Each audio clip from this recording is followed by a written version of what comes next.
Are you thinking about buying or selling a house, or just want to know what's going on with one of your biggest investments? Then come hang out with us for a little while. Hi, I'm Kirk Duckwall, and welcome to the Twin Cities Real Estate Show. We are sponsored by BRIX Real Estate, Network Title, Eric Bloomstrand and Chad Priebe with Bell Bank Mortgage, Structure Tech Home Inspections, James Tolson with Country Financial, Cregan's Construction, and Gray Duck Staging and Design. Joining me today, Jilly, Jenkins. Welcome back. Thank you. You're just getting to be a regular host now. You can't get rid of me. It's awesome. Love having you in, and Chad Priebe, as always. Yeah, thanks. Thanks again. This is great to be here. If you want to check out our past shows, you can go to TwinCitiesRealEstateShow.com, and there you'll find all the past shows along with all of our great free publications. And the BRIX Report is a really good one. Today we're going to be talking about housing trends, and we, in the BRIX Report, have a ton of those, except for that's very specific to the Twin Cities. Yeah. And we're seeing, lots of dynamics changing all over the country with stats. I know we were just talking about, how long somebody's staying in their home on average, which, we're seeing that trend moving up. But yeah, if you want to download that, TwinCitiesRealEstateShow.com, you can download all of those great publications. As always, if you have any real estate questions about our Twin Cities real estate market or specific to your real estate wants or needs, you can give us a call, 651-303-0019. Again, 651-303-0019 during or after the show. So yeah, housing trends, right? I love stats. Yeah. Stats is like the best thing you can do to know what's going on. Yes. Well, yeah. I mean, Carly knows, who's helping with the camera and board. She knows I love spouting stats. We're just talking about that last night. And so, yeah, the numbers are the numbers, right? Yep. And we can feel what we want to feel and think what we want to think, but when the data comes out, Boils down to the numbers. it boils down to the numbers, right? And the more that you know about that, the more you can take advantage of that. Knowing what time of year is the best time of year, right? Yeah. Telling the story, I call it, like when putting on a listing, what is the most likely buyers that are going to focus, right, on a property. So you really want to know, what's going on with the market and who's in the market. Right. Because that's going to make a big financial difference as you're preparing for the purchase or sale of a property. Right. So right. I just had a conversation yesterday, which I learned from hanging out with you guys, is we're in a seasonal market. We're trending into the 1st of September, and things are slowing down. And this could be a better opportunity for the buyer right now to take advantage of some of these stats we're going to talk about today. But I got a client in on the first offer this weekend. Very good. It's like a miracle. I have not had it I would in say a while. Christmas miracle, but right? it's not Christmas. It's like a fall coming up miracle. Yeah. Well, it's I did a stats video a couple weeks ago, and basically said, the fair market time during the state fair tends to actually shift very rapidly to a more balanced market in the Twin Cities. And we're seeing that. Oh, absolutely. I mean, saying that, just one offer made on first offer. and that's awesome. And they're ecstatic.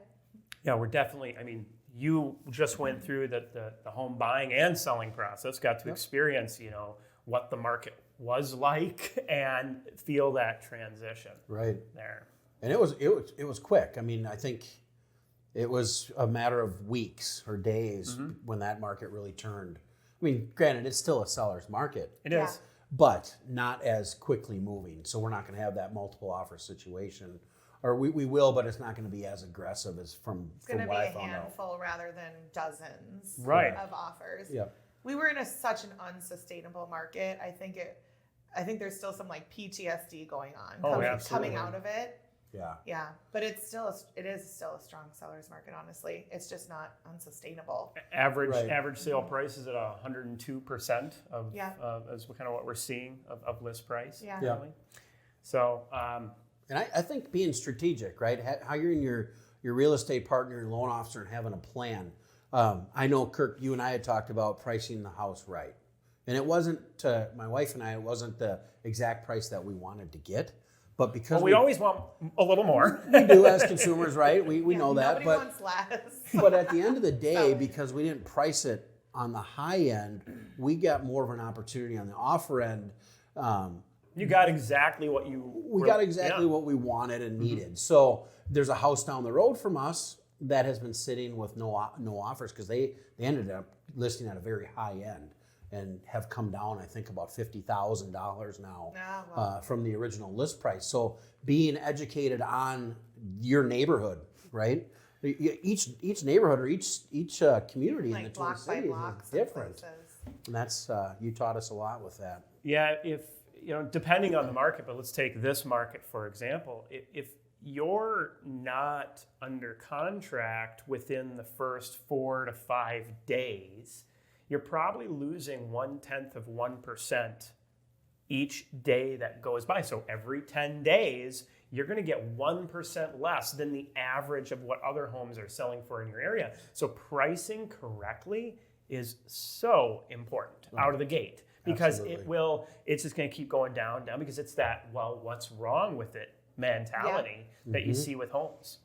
All my buyers say that if it's been on the market for over a week, well, what's wrong with it? What's funny is there's nothing wrong with it. Right. It's just a different market than we were just struggling with before. Right. Yeah, I had a client reach out and they're like, well, there isn't much out there right now. And they're looking at a pretty limited market of availability. I think I'm going to hold off until spring. I'm like, oh no, don't do that because it's going to get bad again, right? And that's for buying out there. For sellers, my conversation is shifting because I was just in a meeting yesterday where she was thinking about getting the house ready and on in September or maybe October, but there was enough to do to get it ready. I said, you're going to be better off waiting until the end of February. Now, a lot of people might go, end of February? Why would I want to put on a house in the end of February? Well, that's when the market's really hot. It gets crazy right after the Super Bowl. Right after the Super Bowl, right. That is our spring market. And a lot of people don't realize that, right? But, go to Minneapolis Association of Realtors website, and you can see that data is there. And the way you track it is you look at peak sale prices, and then you backtrack that 30 to 60 days because that's when the offers came in. And you'll see that the hottest market is basically that end of February through May. And that's about it. Yeah. Right? It goes fast. And it's better to be on the front end of that market typically than as things are starting to slow down. Right. I always joke with my husband every year, March, April, I don't even have time to pee. It's just nonstop. Yeah, and this time of year, we can feel that it's a little slower than, now last year we didn't get the luxury of that because it's like our spring market. It was a weird year because of COVID. Was. I was as busy in December last year as I would have been in like summer, not spring, but summer. Yeah, we didn't have that. There was just a little, what I would say, winter market that was there for about 8 days in November. I was going to say it was like for a second. Right. Yeah. What do you guys think about? Okay, let's say it's February and we still have 2 feet of snow on the ground. We can't get an inspection of the roof. Foundations covered up with snow. Are those hot points for people? Do we have to be concerned about that type of situation? As a buyer, you definitely want to be aware of being able to see that roof, be able to see that foundation, and so make sure that the inspector will be able to look in the attic space though for leaks. For leaks, they're not going to be able to tell you how old the roof is necessarily, but at least know if there's a faulty roof. Yeah, but for sellers, you kind of want to look past. You might have a beautiful garden. You might have just this great wooded lot. You might have all of this, and those are wonderful things, and you want to show them off in your listing, but you want to do it in a certain way, but holding off and waiting until it's green outside. And kind of my running joke is if you wait until it's green, you're going to miss out on some green. Right? Because the hottest market, when things are moving, it starts, there's still feet of snow on the ground. It's smart to talk to an agent ahead of time, get your agent kind of on board with you, plan ahead, maybe get some spring, summer, fall photos so that you can have that option to list when it's still 3 feet of snow on the ground. Right. Yeah, I mentioned that meeting where we were talking about holding off till that was exactly my point, which was, let's get those photos shot in the next month before the leaves fall, so that way we can use them to highlight the listing.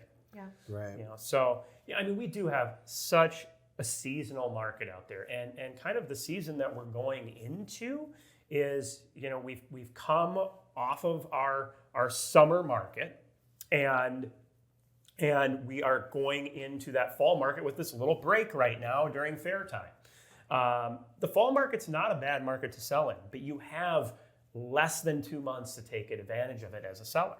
Right? You really, if you're gonna be on, you want to be on by like October 15th-ish range to take full advantage of it, because because there's always, well, I shouldn't say always, because with COVID it changed our last season, but there's always that last little push right before the snow hits. Yep. Where you see a lot more buyers out there. It does get more competitive real quick for that time frame, and then it does taper off. Right. I think it's important to mention that a lot of people ask, when's the right time to buy or sell a house? And my answer is when it's the right time to buy or sell a house. Right. Right? When you try to plan out years in advance of where the market's going to go, it's really hard. I mean, we know that there's going to be basically on average, 4 to 6% appreciation. But I mean, look at a buyer who went, oh, okay, well, I'm going to hold out for 2 years because it's going to be 4 to 6% appreciation. Well, we just had 14.9% appreciation. So all of that planning, you want to plan for what's going on in your life now. It's almost impossible to save 14% on top of all your other liabilities, and if you're currently renting, exactly. you're not everybody, but you're good luck hitting that. It's hard to do. So just that's why having a plan is important. Yeah. So when we come back from break, we're going to talk getting into some of those numbers of, again, who's the buyers out there right now, who are the sellers, what are the questions they're asking themselves, so you can be better prepared for when it's time for you to make your next move. We'll be right back. Hi, I'm Ruben with Structure Tech Home Inspections. Everyone knows you should have a home inspection before you buy a home, but we've heard of home buyers being encouraged to skip the home inspection in this crazy market to make their purchase offer more attractive. Now they're facing tens of thousands of dollars in unexpected repairs. I'm telling you now, don't skip the home inspection. Here at Structure Tech, we can get your home inspected quickly, and we offer a full line of services.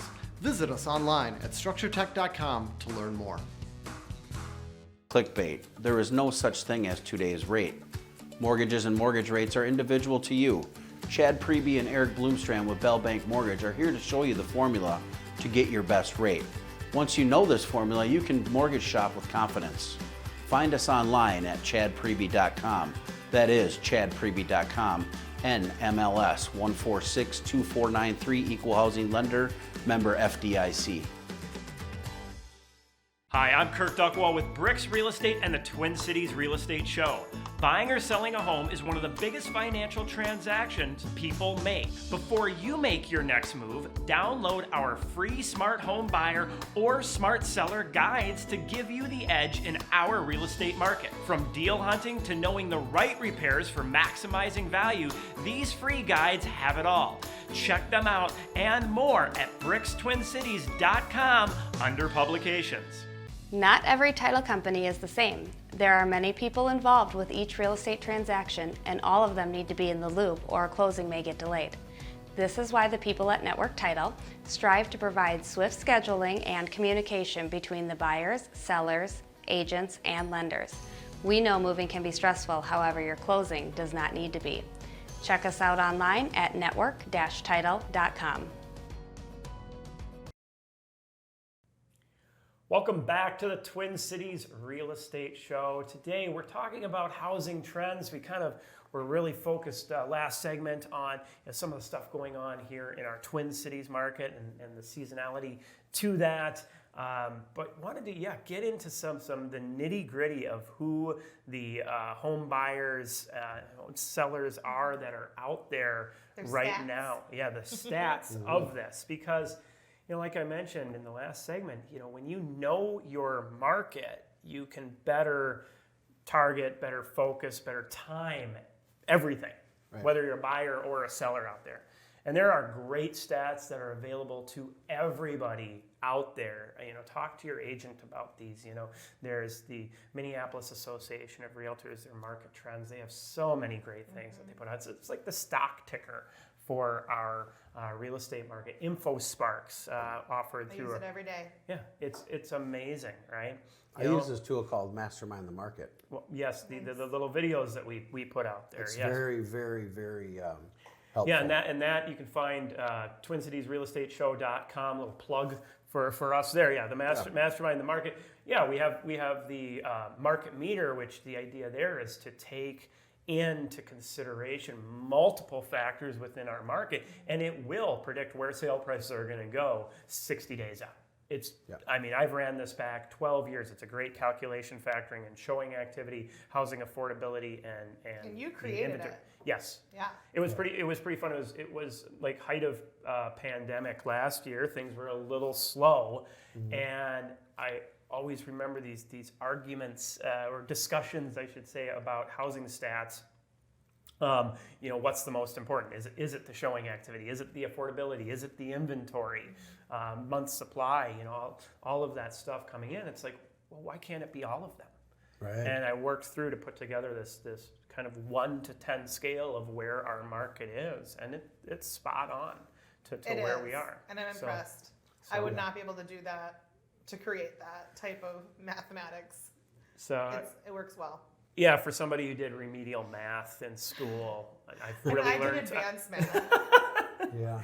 Not anymore. Yeah, it's. I realize I really like the numbers and the stats. So yeah, the market meter there you can find on the Mastermind the Market, Twin Cities Real Estate Show. On that note, the market meter right now we are at a 6.68, I think is where it sits right now, which is still in that seller's market range. And we will see that come down into a balanced market probably in the next 30 days. But like you said, right now it gets very week by week. It does. Yeah. Lots of you'll have MEA and you'll have the School cold starting weather. is a big deal. Yeah, all these different things play When into does it. the snow fall? Mm-hmm. Yeah. Are we going to have an early winter? I heard we're having a long fall, so I'm happy about that. Yeah. Well, I look forward to it after this hot summer. That's for sure. Yeah. So, okay, talking about home ownership, share of home ownership. Now, these stats come from Zillow Group. They put out these consumer housing trends. I really love the stats that they put out there. And so, like the average age or percentage of home ownership by age, breaking it down, and we're seeing a shift a little bit. And this may be due to the cost of housing. We were for a while there. It seemed like it was shifting a little to the younger side, but now it's basically 3 groups hold a majority, and it's 22% for those 50 to 59, 22% for those from 60 to 69, and then 23% for those 70 plus. Okay. And so when we talk about people not moving out, is that selling? No, that's just a share of home ownership. Oh, got it. Across the country.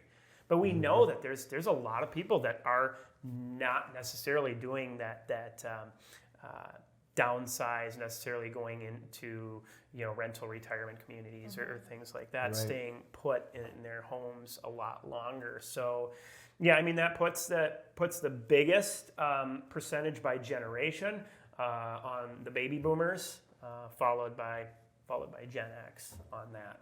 Interesting. But yeah, millennials are definitely, we know that through the classes that we do, they definitely want to get into the market, right? Especially with rents moving up the way that they are. Mm-hmm. That's for sure.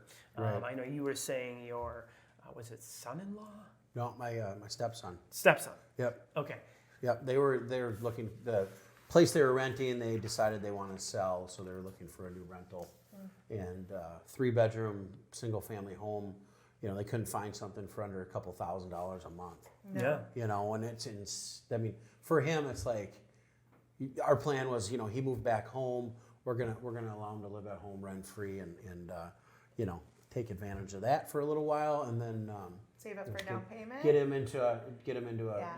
a lower down payment type of loan. Yep. I work a lot with first-time home buyers, and we had talked about last year it was over 40% of the market were first-time home buyers that were Yeah. buying, which is crazy. And It that did is. add to our low inventory because there's no replenishment there. Mm-hmm. But I mean, the rents that my clients are paying are more than what they're paying for their mortgage. Yeah, it's crazy. It's crazy.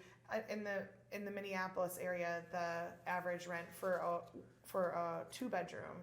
1-bedroom apartment is $1,500 It's a lot. a month. Yeah. That's for an apartment, not for like a duplex. Did you say $1,500 for a 1-bedroom? For a 1-bedroom. Wow. Yeah. Yeah, that's a lot of money for someone coming out of college with student loan debt and, Yeah. and everything else, trying to find a career. And yeah, What's funny is you can get into a townhouse or a condo and be in for $1,300-1,400. Right? Probably Yeah. have a couple bedrooms. Yeah. well, and one thing too, and amenities. Yeah. and you taught me this, Kirk, is that when you're buying your first home, this is something I talk to my clients a lot about, is that you're not most likely buying your forever home, right? So maybe your goals at first are buying that single family home, something that you've dreamed about for a long time, but at the end, you maybe go for a townhome or a condo because you have a 3 to 5 year plan, right? But if we do it right for you, set you up with the right loan program, and get you an equity builder, you're then going to buy that single family home 3 to 5 years down the road. And then maybe have a income build and save for retirement with a rental that you keep. Right. Yeah. Right. Well, and on the selling side of things, I mean, you want to, going to the purchase, because a lot of people that are selling, they're buying, right? You Yep. want to buy for what you want, what you need today, right? So many people try to play the market. Well, if I wait, my house will become worth more. Well, yes, that's true, but Right. so will the place you want to buy. Right? So if Yeah. you want to move out of the single family home and get something that is, maybe a detached townhouse or 55 plus or something like that, that's going to keep going up in price too. Exactly. You make your money on the And buy. Right. Those scenarios, less and less options available for 55 plus, one level living. It's hard to find. Well, it's expensive. Yeah. Well, yeah, it's expensive and getting more expensive. That to my point, right? The longer Right. you wait, the more expensive Yeah. that's going to become. I will say more and more builders are accommodating to putting up some more single level options that are out there. But I will the condo market though in that realm, there's a fair amount that is available and out there. Okay, so wanted to get to this one. This is kind of an interesting stat, which is a share of homeownership by relationship status, right? So 62% of homeowners are married, 27% divorced, separated, or widowed, and only 11% single or yeah. I think I've worked with all 11%. That's what I was going to say. I feel like I've worked with that because it sure maybe that's just our market because this is nationwide. Yeah. But yeah, I mean I see a lot of people here in the Twin Cities area that they know it's a smart move to buy and get into something, so they aren't just waiting until they're married to do that. Did you guys know that? And I talk to first-time home buyers about this more often than not. Is that you can, because here's my point: mom, dad, grandma, grandpa, anybody blood related to you, sometimes are willing to want to help you out when you're buying your first house. Did you guys know you can have what they call a non-occupying co-borrower? No. So if you have someone out of college, maybe they're not making the money that they want to make yet, or maybe this person's self-employed, the non-occupying co-borrower, we use their income and assets to qualify for that purchase. And cosign? Correct, Purchase? yeah. Yes. I've That's had a clients do huge that, option. excuse me. Yeah. So if you're teeter-tottering on that, I think what's the percentage? 70% if you're sure. Yeah. Ask around. Family members want to help, and that's not a sales tactic. It's reality. Rather than paying that high rent, you can get yourself into something and pay less and build your own equity. Yeah, it's With a not a bad cosigner. idea. Yeah. And you had said earlier about the difference between FHA and conventional, that FHA used to always be the first-time home buyer. That's what you had to do. Right. And that's not the case anymore. Yeah, thanks for bringing that up. Yeah, FHA is still a great loan. And at one time was the lowest percentage rate down. It offered a 3.5% down program. Now we have a lot of different conventional products where you can go down to 3%. Bell Mortgage is the company I work for. We go down to 1% to a 620 credit score. So there's a lot of opportunity with that conventional financing now that offers a lesser of a down payment than going FHA. Now FHA is there because people do need FHA. So not everybody qualifies for a conventional. But yeah, there are a lot more options out there. But the first-time home buyers we're talking about don't have to do FHA. All right, real fun last stat before we wrap up the show here. Okay, percentage of homeowners with at least one dog versus one cat. Which is higher, cats or dogs? Ooh, for my clients, it's dogs. Dogs? Yeah. It is. It is dogs. That is the answer. So 46% of homeowners have at least one dog. Really? Wow. Yes. Huh. Cool. It's a lot. That's a It lot. is. It's a I'm lot. actually surprised at that. And 34%? I wonder how many have two or more. 34% at least one cat. Okay. Yeah. Yeah. People We got love goldfish people in love there, their lizards, animals. anything else? It's a Birds? little cut off at the very bottom. That makes me happy Anacondas. to anacondas. Those are very popular. That makes me happy to hear though that many people own dogs. Yeah. 'Cause I'm Yeah. a dog freak. I I mean, love my BRIX dog. is dog. Well, Love we're it. super dog friendly. Yeah. Love having the pets come in.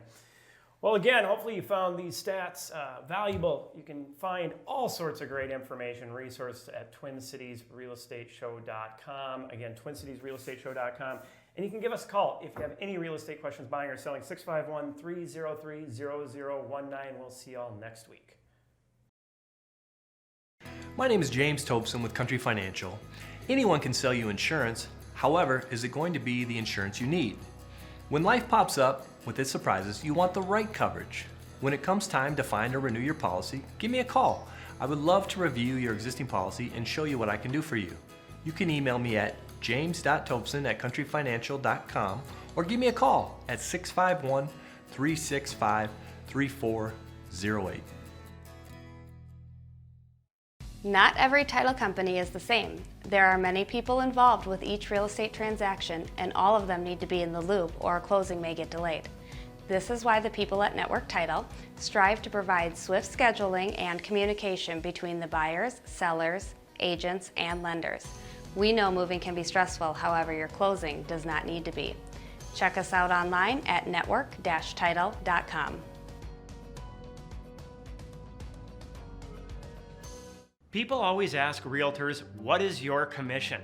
But what they should be asking is, what is your rate of return? Commissions only vary by a couple of % from agent to agent. However, the price per square foot you get just based on their experience and the quality of marketing they use can vary by 10% or more. At BRIX Real Estate, our agents use the right marketing and have the experience to get you top dollar for your house. See what we can do for you at BRIXTwinCities.com.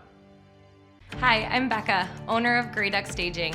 With today's home buyers beginning their journey exclusively online, the look and feel of your home matters more than ever. Whether it's a simple in-home consultation, a refresh using your current furniture, or a whole home staging, our goal is always the same: showing your home in the best light and helping you achieve the highest sales price possible. To learn more, visit us at greyduckstaging.com or check us out on Instagram at greyduckstaging.